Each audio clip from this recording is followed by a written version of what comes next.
Selamat datang di Pojok Santai.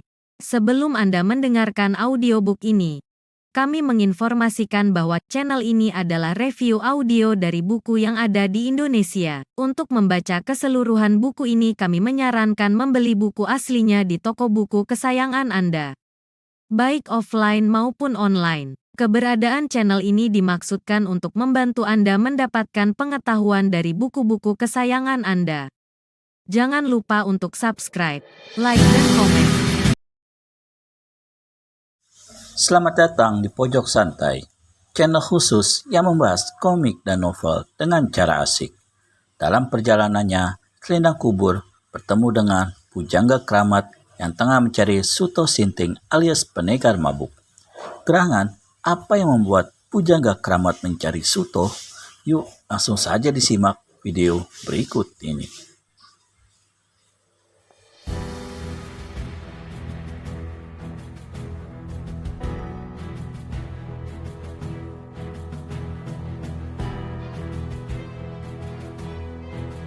Wajah orang itu berkumis dan bercambang tipis. Matanya sedikit sipit memancarkan kebengisan. Sebuah pedang bersarung perak berukir ada di pinggang kirinya. Pujangga Keramat kembali bisikan kata, "Ingatkah kau itu orang? Ya, kau tak salah. Dia yang bernama Datuk Maragadai. Dia yang intai kita tadi sejak. Kurasa begitu. Tapi untuk apa dia intai kita? Tak tahu akulah." Sambil Pujangga Keramat sedikit angkat kepala dan pundaknya, tanda dia tidak tahu menahu maksud Datuk Maragadai. "Kita sikat sajalah," bisik Pujangga Keramat lagi. Jangan dulu. Kita kan kepengen tahu dulu apa maksud dan tujuannya intai kita dari sana." Seraya Selendang Kubur tahankan tangannya ke pundak Pujangga Keramat. Datuk Maragadai, salah satu dari tokoh sakti yang ingin menguasai tanah Jawa, kelihatan sedang mencari-cari barang intaiannya. Ia berdiri di sebuah batu, terlindung semak ilalang tinggi bagian depannya. Ia tak tahu ada yang mengintainya dari samping kirinya. Kejap berikutnya, Datuk Maragadai tampak kecewa. Kemudian, ia tinggalkan tempat itu dalam satu lompatan bertenaga ringan. Dan pada saat itu, ia melesat pergi. Tampak pula sosok bayangan berpakaian hitam pula yang menyusul kepergiannya. Sosok yang menyusul itu sempat tertangkap oleh mata Selendang Kubur. Hatinya mengucap kata bernada heran. Dirgo Mukti? Untuk apa dia menyusul Datuk Maragadai? Atau mungkin mereka memang bersepakat mengintaiku dari kejauhan? Dirgo Mukti, seorang pemuda tampan yang mengaku dirinya manusia Sontoloyo. Selama ini, Selendang Kubur mengira Dirgo Mukti tidak punya niat jahat kepadanya, selain niat ingin mencicipi kehangatan tubuhnya dengan kenakalan hidung belangnya itu. Tapi memang hal itu tak pernah diberikan oleh Selendang Kubur. Dirgo Mukti yang pernah menolongnya dari luka parah itu memang kecewa. Tapi haruskah kekecewaan Dirgo Mukti itu membuatnya bergabung dengan Datuk Maragadai dan bekerjasama untuk menundukkan dirinya? Atau mungkin memang sejak dulu mereka mempunyai jalinan hubungan akrab yang baru sekarang diketahui Selendang Kubur. Ternyata keadaan sesungguhnya tidak seperti dalam kecamuk hati Selendang Kubur. Dirgo Mukti adalah Dirgo Mukti. Datuk Maragadai adalah Datuk Maragadai. Mereka tak punya hubungan, bahkan mereka belum saling kenal secara hadap-hadapan.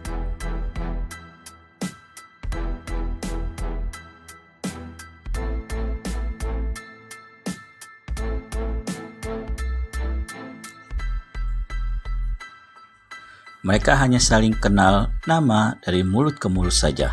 Jika hari itu Dirgo Mukti melesat di belakang Datuk Maragadai, itu hanyalah sesuatu yang bersifat kebetulan saja. Kebetulan mereka sama-sama mendengar keterangan Pujangga Keramat tadi mengenai cincin pusaka Manik Itan, sehingga di dalam hati mereka saling mempunyai keinginan untuk memiliki cincin tersebut.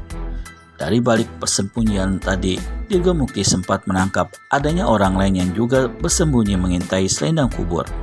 Pada awal tujuan Dirgo bersembunyi hanya untuk menjaga keselamatan Selendang Kubur.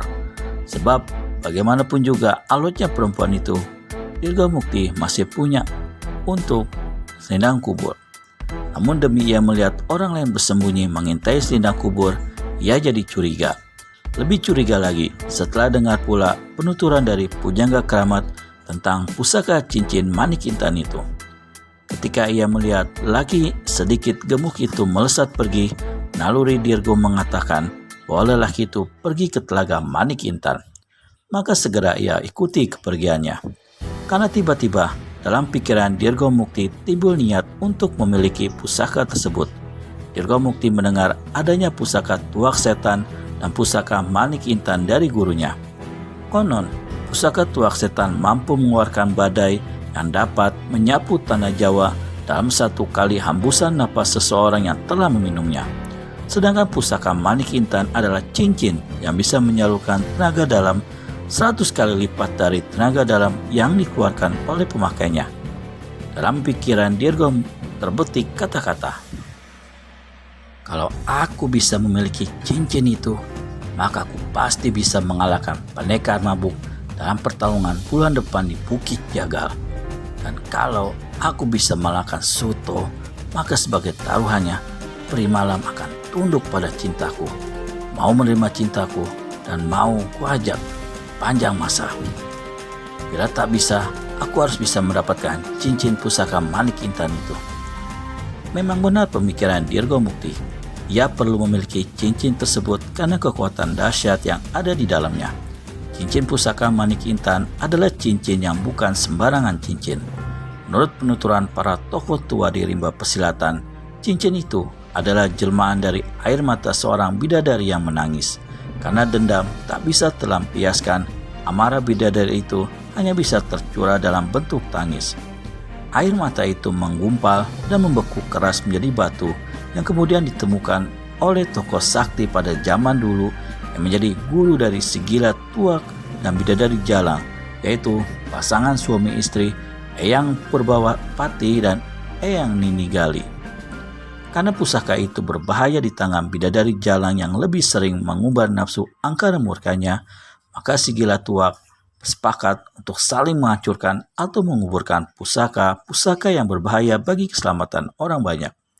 Sigila Tuak menguburkan pusaka tuak setan dan Bidadari Jalang menguburkan pusaka manik intan. Dan inilah adalah siasat dari Sigila Tuak yang ingin mengurangi ilmu saudara seperguruannya itu agar kesesatan langkahnya tidak terlalu banyak menimbulkan korban. Sebab jika Bidadari Jalang memiliki cincin pusaka yang tercipta dari tetesan air mata bidadari murka itu, maka habis sudah seluruh penduduk bumi ini dibinasakan oleh kemurkaannya.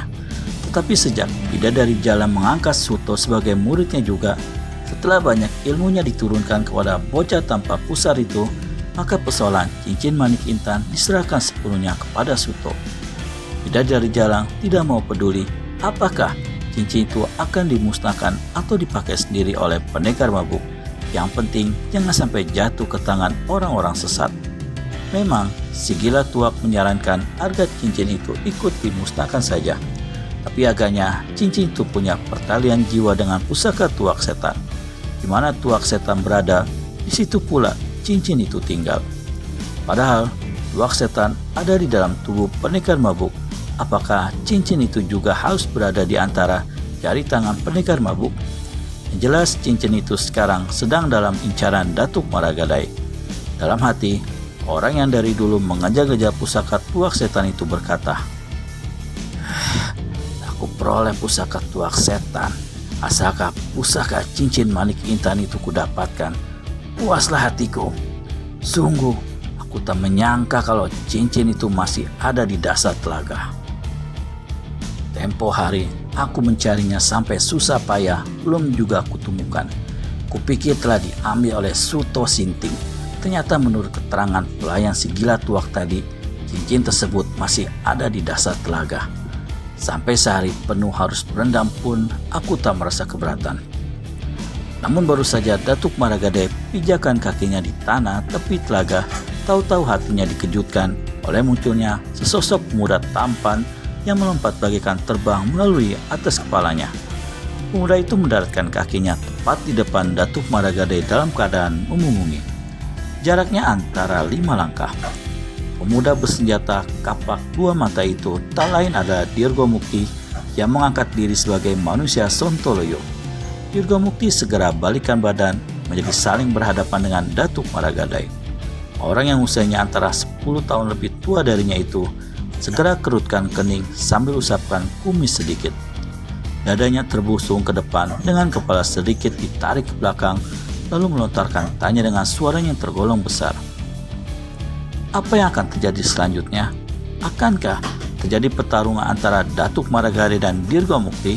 Temukan jawabannya di video selanjutnya hanya di channel Pojok Santai. Segera subscribe dan tekan tombol lonceng untuk mendapat notifikasi video terbaru dari kami. Terima kasih dan sampai bertemu kembali.